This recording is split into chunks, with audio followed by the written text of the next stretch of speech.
Assalamualaikum warahmatullahi wabarakatuh. Kami dari kelompok 3 akan mempresentasikan tentang materi bahan ajar pembelajaran Al-Quran untuk anak usia dini.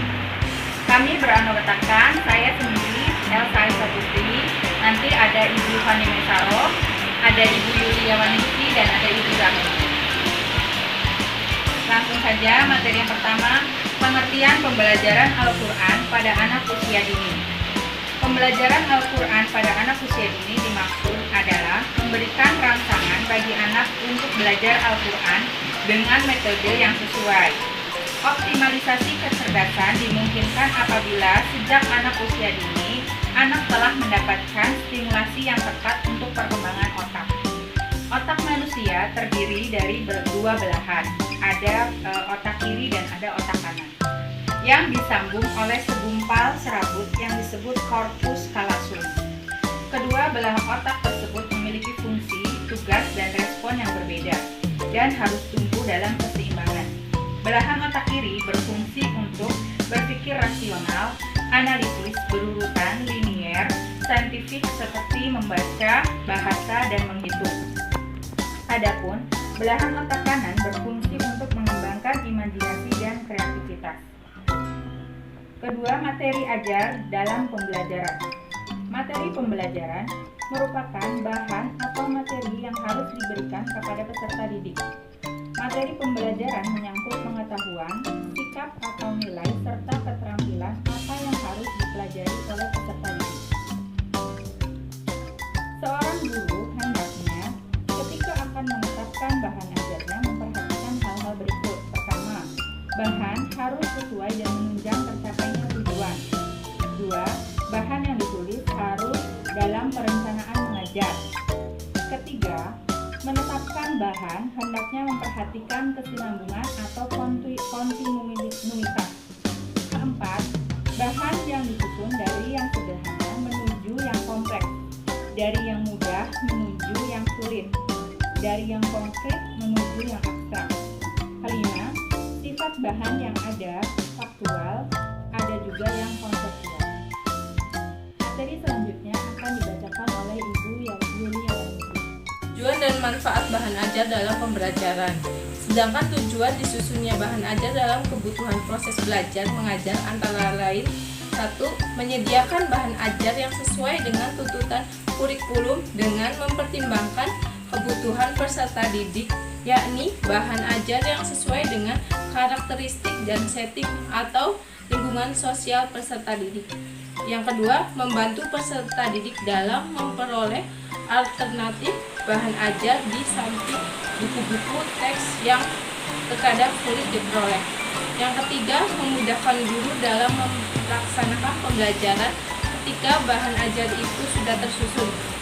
Setidaknya bahan ajar tersebut akan memberikan manfaat bagi semua pihak pembelajaran. Manfaat bagi guru: yang pertama, diperoleh bahan ajar yang sesuai dengan tuntutan kurikulum yang sesuai dengan kebutuhan belajar peserta didik. Yang kedua, tidak lagi tergantung kepada buku teks yang terkadang sulit diperoleh. Yang ketiga, memperkaya karena dikembangkannya dengan menggunakan berbagai referensi. Yang keempat, menambah akasana pengetahuan dan pengalaman guru dalam menulis bahan ajar. Yang kelima, membangun komunikasi pembelajaran yang efektif antara guru dengan peserta didik, karena peserta didik akan merasa lebih percaya kepada gurunya. Yang keenam, menambah angka kredit jika kumpulan menjadi buku dan diterbitkan. Yang kedua, manfaat bagi siswa. Yang pertama, kegiatan pembelajaran menjadi lebih menarik. Yang kedua, kesempatan untuk belajar secara mandiri dan mengurangi ketergantungan terhadap kehadiran guru. Yang ketiga, mendapatkan kemudahan dalam mempelajari setiap kompetensi yang harus dikuasainya. Jenis-jenis bahan ajar. Yang pertama, bahan ajar pandang atau visual terdiri atas bahan cetak atau print seperti handout, buku, modul, lembar kerja siswa, brosur, wall card, foto atau gambar, dan ada yang non-cetak atau non-print seperti model atau maket. Yang kedua, bahan ajar dengan audio seperti kaset, radio, piringan hitam, dan compact disc audio. Yang ketiga, bahan ajar pandang dengar atau video atau audio visual seperti video kompak, disc, film. Yang keempat, bahan ajar multimedia interaktif atau interactive teaching material seperti CIA, Computer Assistant Instruction. Kemudian compact disc atau CD, multimedia pembelajaran interaktif dan bahan ajar berbasis web.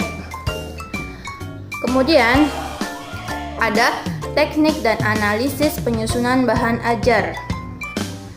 Yang pertama, analisis SKKD indikator. Yang kedua, analisis sumber belajar. Yang ketiga, pemilihan dan penentuan bahan ajar. Kemudian yang selanjutnya akan dipresentasikan atau dijelaskan oleh Ibu Rahayu. Silakan. Substansi materi ajar pembelajaran baca Al-Quran. Menurut Sujana ada 5 hal yang harus diperhatikan seorang guru dalam menetapkan bahan ajar, yaitu 1.